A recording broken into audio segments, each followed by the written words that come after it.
खूनी कुआं। सीमा गर्मियों की छुट्टियों में अपनी नानी के गांव आई थी। सीमा नानी के घर पहुंचने के बाद अपनी नानी के पैर छूती है और उनसे आशीर्वाद लेती है। तभी उसकी नानी उससे कहती है, इतनी बड़ी हो गई मेरी सीमा, चल जल्दी से हाथ मुंह धो ले, मैं तेरे लिए खाना लगा देती हूँ। भूख लगी होगी ना? हाँ नानी, भूख तो लग रही है मुझे, आपके हाथ के बने हुए पीले दाल और चावल खाने की। कितना टाइम हो गया है मुझे आपके हाथ का बना हुआ दाल चावल खाए हुए। तू तो नौकरी में व्यस्त थी, तो तुझे कहाँ से टाइम मिलेगा अपनी नानी के लिए? और जब इतने टाइम बाद आई है तो ज्यादा टाइम के लिए रुक कर जाएगी तू। हाँ नानी, इस बार पूरे 2 महीने के लिए आई हूँ। सीमा की नानी अंदर जाकर उसके लिए खाना बनाने लगती है। सीमा कमरे में अकेली होती है, तभी उसे किसी औरत के रोने की आवाज सुनाई देती है। वो कभी खिड़की से बाहर झांकती है तो कभी दरवाजे से बाहर झांकती है।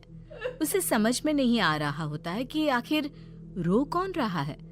तभी नानी खाना लेकर आ जाती है। वो अपनी नानी से कहती है, नानी, कोई औरत रो रही है क्या? मैं जब से यहाँ आई हूँ तब से मुझे यहाँ किसी औरत की रोने की आवाज आ रही है। हे भगवान, कहीं ये वही तो नहीं? बोलो ना नानी। अरे कोई नहीं रो रहा, ये तेरे मन का वहम है। और तू ना अब खाना खा ले, ज्यादा यहाँ वहाँ की बातों में ध्यान मत दिया कर। जल्दी से खाना खा और फिर मेरे साथ आ जा मेरे कमरे में, दोनों बैठकर खूब सारी बातें करेंगे। ऐसे ही अगले दिन सीमा अपनी नानी के साथ गांव के बाजार जा रही होती है। उसी रास्ते में फिर से किसी औरत के रोने की आवाज आती है। वो अपनी नानी से कहती है, अरे नानी, क्या सच में तुम्हें अभी भी किसी औरत की रोने की आवाज नहीं सुनाई दे रही? मुझे किसी औरत की बहुत बुरी तरीके से रोने और चीखने की आवाजें आ रही है। मैं बहुत परेशान हूँ नानी, आखिर ये कौन है? मुझे लगता है कि सीमा को शहर भेज देना चाहिए, यहाँ रहना उसके लिए ठीक नहीं। नानी बोलो ना, आप चुप क्यों हो जाती हो? सीमा, तू घर चल, मुझे तुझसे बहुत जरूरी बात करनी है। नानी सीमा को घर ले आती है और सीमा से कहती है, सीमा, कल सुबह तू शहर वापस चली जाएगी। अरे अचानक? आखिर क्या बात है नानी, आप मुझे ऐसे जाने को क्यों कह रही हो? मैं बस जो कह रही हूँ उस पर ध्यान दे। तू कल सुबह यहाँ से चली जाएगी, और ये बात मैं कोई मजाक में नहीं बोल रही। तू कल जाएगी तो मतलब जाएगी। अरे नानी, चली जाऊंगी मैं, ठीक है, पर आखिर बात क्या है ये तो बता दो। मम्मी से कोई बात हुई है या फिर मुझसे कोई गलती हुई है जो तुम मुझे अचानक से जाने के लिए बोल रही हो? देख सीमा, रात बहुत हो चुकी है और मुझे इस बारे में कोई बात नहीं करनी। चल, अब चल के मेरे साथ सो जा। सुबह की बस पकड़कर तुझे शहर भी तो जाना है। सीमा को अपनी नानी का ऐसा व्यवहार देखकर बहुत ही अजीब लगता है। उसे कुछ समझ में नहीं आ रहा होता है कि आखिर उसकी नानी उसे अचानक से गांव छोड़कर जाने के लिए क्यों कह रही है। ये सारी बातें सोचते सोचते सीमा की आंख लग जाती है और वो अपनी नानी के साथ सो जाती है। ऐसे ही आधी रात को सीमा को फिर से किसी औरत की रोने की आवाज सुनाई देती है।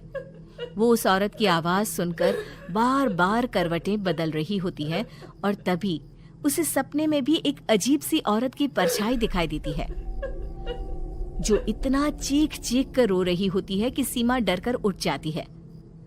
वो पूरे पसीने पसीने हो रही होती है। वो अपने आसपास देखती है तो घर में बिल्कुल शांति का माहौल होता है। सीमा घबरा जाती है। वो अपनी नानी को जगाने की कोशिश करती है, मगर उसकी नानी नहीं जगती। सीमा को फिर से उस औरत की रोने की आवाज सुनाई देती है।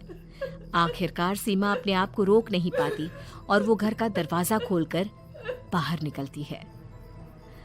आखिर ये माजरा क्या है? आज तो मैं पता करके रहूंगी।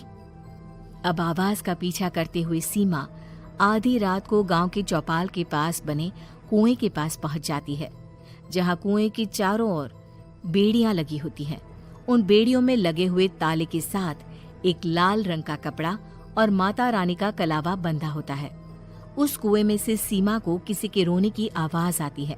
सीमा परेशान हो जाती है। इस कुएं में कौन है? कौन है यहाँ? सुनो, कौन है? कौन रो रहा है? वो चिल्ला चिल्ला कर पूछती है और साथ ही लोगों को जगाने की कोशिश करती है, मगर किसी को भी उसकी आवाज सुनाई नहीं देती। अब सीमा खुद उस कुएं के पास की बेड़ियों और तालों को खोलने की कोशिश करती है और किसी तरह कुछ देर की मशक्कत के बाद सीमा उसको खोल भी देती है। और जैसे ही वो कुआं खोलकर उसके अंदर झांकती है, सीमा उस कुएं में गिर जाती है। इतने में उसकी नानी की नींद भी खुल जाती है और सीमा को पास ना देखकर नानी परेशान हो जाती है। नानी घबराकर पूरे घर में उसे ढूंढने की कोशिश करती है, जिसके बाद उसकी नानी और सभी लोग उस खूनी कुएं के पास जाते हैं और सीमा की नानी कुएं के पास खड़ी होती है।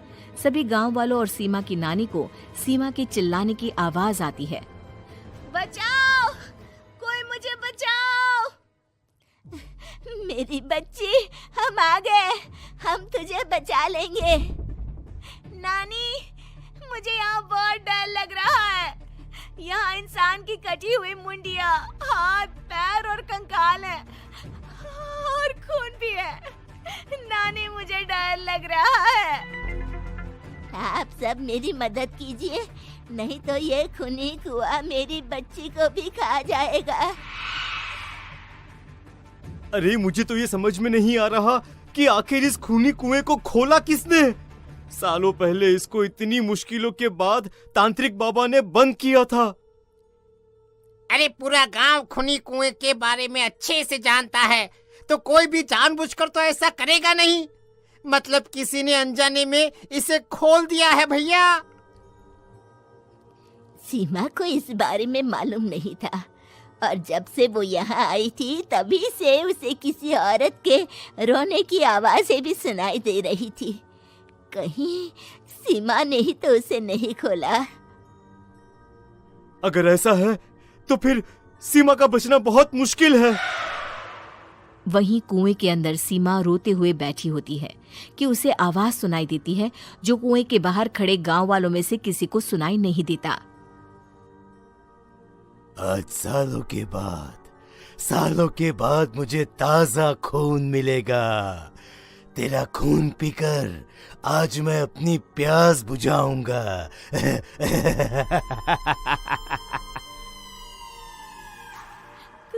कौन है?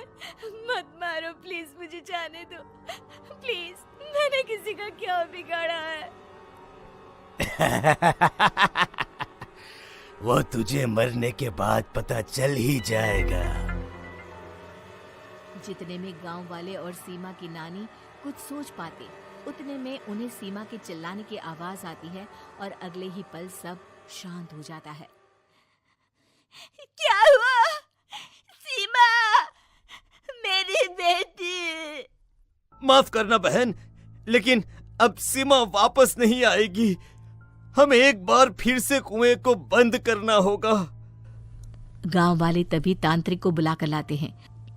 एक बार फिर अपनी शक्ति से तांत्रिक बाबा उस कुएं को हमेशा हमेशा के लिए बंद कर देते हैं और वहां एक बोर्ड लगा दिया जाता है कि यहाँ आना मना है।